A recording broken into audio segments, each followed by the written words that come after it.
नमस्कार दर्शकों, बहुत स्वागत है आपका हमारे इस चैनल में। अभी प्रयागराज में जो है वो महाकुंभ की आयोजन हो रही है और एक जो है वो बहुत ही ट्रेंडिंग एक मुद्दा रहा है कि एक भगवत गीता और भी बहुत सारे ग्रंथों जो कि आचार्य प्रशांत द्वारा लिखी गई किताबें थी, इसकी स्टॉल पे लगभग 500 किताबें जला दी गई हैं और ये बहुत ही वायरल हो रही है। तो ये जो है वो आप जो है वो काफ़ी समय से सनातन धर्म के बारे में ग्रंथों का आप अगर अध्ययन कर रहे हैं तो इसको आप कैसे देखते हैं कि ये जो महाकुंभ में ये जो घटना हुई, इसे आप कैसे देखते हैं और क्या कहाँ तक ये उचित है, अनुचित है, इसके बारे में कुछ मार्गदर्शन करें। जी सत्यप्रकाश जी, धन्यवाद। जो आप अभी कह रहे हैं कि अभी रिसेंटली हम लोगों ने सुना है कि जो महाकुंभ लगा हुआ है प्रयागराज में, उसमें खास करके कुछ विशेष वर्गों के द्वारा आचार्य प्रशांत जी की जो पुस्तक है उनको आग लगाई गई।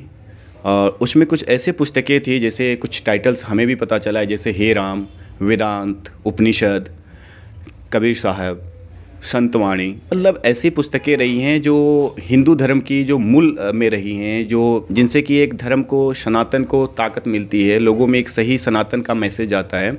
उन पुस्तकों को जलाया गया है। एक बात तो स्पष्ट है कि जो हिंदू है वो धर्म के नाम पे अपने धार्मिक ग्रंथ को कैसे जला सकता है। जब हम बचपन से भी हम पढ़ते हैं, हनुमान चालीसा हम बचपन से पढ़ते हैं, तो हमें ये सिखाया जाता है कि जब भी आपके पास में हनुमान चालीसा आ जाता है तो हम लोग उसको श्रद्धा से, उसको जो पुस्तकें होती हैं उसको भी हम श्रद्धा के साथ में उसको प्रणाम करते हैं। अगर कहीं से पुस्तक हमें नीचे भी दिख जाती है तो हम लोग उठा करके कई अच्छी जगह पे रखते हैं और घर घर में उन पुस्तकों को साथ में हम जो हमारी डेटी होती है, देवी देवताओं की जगह होता है, वहाँ रखा जाता है। तो ये तो कतई पॉसिबल नहीं है कि कोई एक धार्मिक है और ख़ास करके कुछ ऐसे लोग जो अपने आप को साधु कह रहे हैं, उनके द्वारा ये पुस्तकें जलाई गई है। तो कहीं ना कहीं ये साधु के वेश में वैसे लोग हैं जिनका धर्म से कोई बहुत ज़्यादा संबंध नहीं है, उनका अपना कुछ एजेंडा रहा होगा जिसके तहत वो इन लोगों ने इस पुस्तकों को जलाया है। अब ये बात जो है जांच से पता चलेगा कि उनका पर्सनल क्या एजेंडा रहा है, क्यों इन पुस्तकों को जलाया है। बट अगर ऊपर से देखा जाए तो कहीं ना कहीं जो महाकुंभ है उस पर आचार्य जी की भी एक थॉट है कि महाकुंभ का अर्थ है जहाँ पे आप जाइए, अपने ज्ञान का, अपने विचारों पे मंथन करिए। समाज में सही रूप में, वास्तविक रूप में एक कुंभ एक ऐसी जगह है जहाँ बहुत से लोग, समुदाय एकत्रित होते हैं, आप अपने विचार को रख सकते हैं। कुछ ऐसे समाज में ज़रूर ऐसे तत्व हैं जिनको कहीं ना कहीं ऐसा लगता है कि अगर धर्म का सही रूप, वास्तविक रूप में जनता के बीच में पहुंचने लगे तो जो हम समाज के, धर्म के ठेकेदार बन के बैठे हैं, उनको ये डर सता रहा है। तो उन लोगों का ही कहीं ना कहीं एक एजेंडा है कि इस चीज़ को कैसे किसी तरीके से आचार्य जी को रोका जाए, और वो रोकने की मानसा से ही इन लोगों ने बुक स्टॉल को एक तरीके से जो एक जघन्य घटना है इसको अंजाम दिया है। और उसमें सिर्फ इन्होंने बुक स्टॉल को ही नहीं जलाया है, आपने देखा होगा वहाँ पे इन लोगों ने, जो संस्था के कुछ वॉलंटियर्स वहाँ पे बुक स्टॉल लगा रहे थे, उनके साथ भी बहुत गलत तरीके से व्यवहार किया गया है। तो सीधी तौर पे ये दर्शा रहा है कि कहीं ना कहीं इनके अपना एक एजेंडा है। उस एजेंडा के तहत इनको ना तो कोई धर्म से मतलब है, ना इनको इंसान की भलाई से मतलब है। हमें देखना होगा ना कि आज के टाइम में आचार्य प्रशांत हैं कौन। आज के टाइम में आचार्य प्रशांत वो हैं जो धर्म का शुद्ध रूप समाज में युवाओं के बीच में ला रहे हैं। आज आचार्य प्रशांत की वजह से सिर्फ धर्म का जो प्रचार प्रसार नहीं हो रहा है, अगर आप इसको अगर दूसरे अर्थ में देखें तो लाखों जो पशु पक्षी हैं, जो जीव हैं, उनकी वजह, इनकी से जान बच रही है। आचार्य जी की वजह से ऐसी महिलाएं जो घर पे बैठी हुई थीं, कुछ कर नहीं पा रही थी, अपने आप को असहाय महसूस कर रही थी, वो घर से बाहर निकल करके समाज में अपनी आवाज़ रख रही हैं। तो कहीं ना कहीं धर्म के ऐसे ठेकेदार जिन्होंने महिलाओं को अपना भोग का वस्तु बना रखा है, लोक धर्म में एक मान्यता रही है कि महिलाओं को हमें घर में ही बंद करके रखना है, समाज में ही रखना है। तो इन लोगों का एक एजेंडा हो सकता है कि आचार्य जी जो महिलाओं को ताकत देना चाह रहे हैं, पशु पक्षियों को, निर्दोष को जो बचाना चाह रहे हैं, तो इन लोगों से वो लोग डर रहे हैं जो कहीं ना कहीं उनके एजेंडा के अगेंस्ट जा रहा है। महिलाओं को आज भी शोषण करने की उनकी जो मानसा रही होगी, ये लोग इसमें शामिल हो सकते हैं। तो ये बहुत ही जघन्य अपराध की घटना है और मुझे नहीं लगता कि इससे समाज में कोई अच्छा मैसेज आएगा। अब हमें क्या करना है इस समय पे, बात ये आ रही है कि ऐसे तो लोग कर रहे हैं अपने एजेंडा पे, हमें क्या करना होगा। हमें अब उस लेवल पे आचार्य जी की बातों को जो समाज में सही वे में हम पहुंचा सकते हैं, हमारी कोशिश ये होनी चाहिए कि हर स्तर पे, हर लेवल पे हम अपने आचार्य जी के जो मैसेज हैं, जो सत्य है, जिसे हम लोग जीना चाह रहे हैं, आप उनको प्रचार करिए, अपने स्तर पे करिए, और जो मैसेज है उसको समाज के हर लेवल पे पहुंचाइए।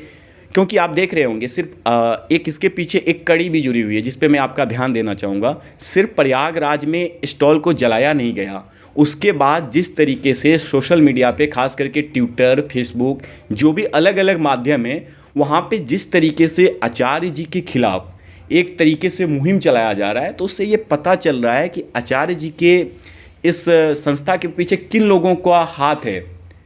जो ये जघन्य अपराध हुआ है, क्योंकि एक वहाँ अपराध हो रहा है, एक ऐसी पोस्टर जो कि आचार्य जी से ना कभी कुछ कहा, उसको लेकर के आपने इस तरीके की घटना को अंजाम दिया, और उसके बाद उसको समर्थन में देने के लिए, उस चीज़ को आप करने के लिए, उस चीज़ को हाईलाइट करने के लिए आप एक तरीके से सोशल मीडिया पे मुहिम ला दे रहे हैं।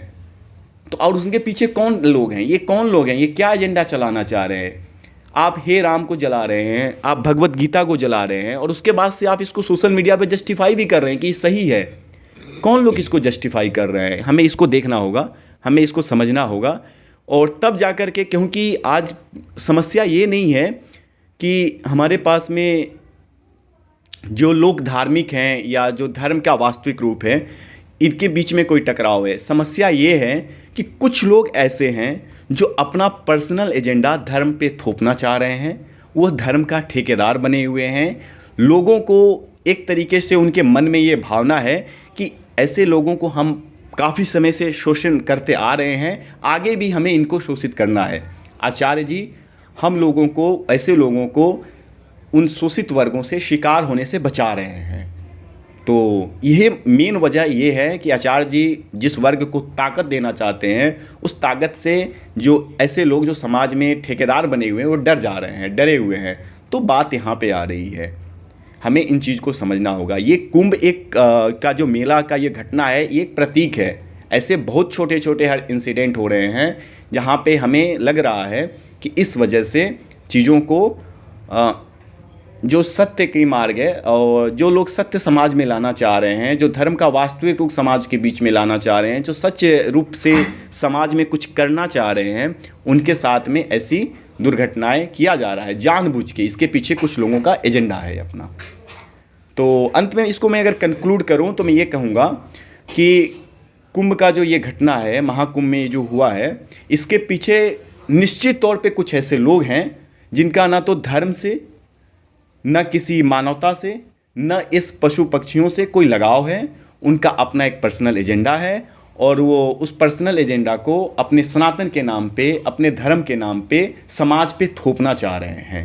इससे इनका धर्म का कोई मतलब नहीं है। ये धार्मिक तो दूर, साधु तो दूर, ये इंसान नहीं है, इंसानियत इनमें नहीं है। ये पशु पंक्षियों की हत्या को, ये जीव हत्या को भी एक तरीके से समझ नहीं पा रहे हैं। ये लग रहा है कि इनके पर्सनल एजेंडा में कि हम इनकी जीव हत्या को भी, ये एक तरीके से बलि प्रथा को भी, एक तरीके जो कर्म कांड है उसको ये लोग प्रधानता दे रहे हैं।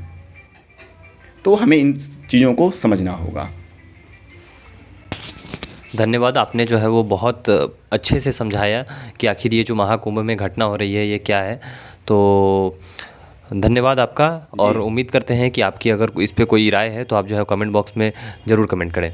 धन्यवाद सर। जी सर, धन्यवाद।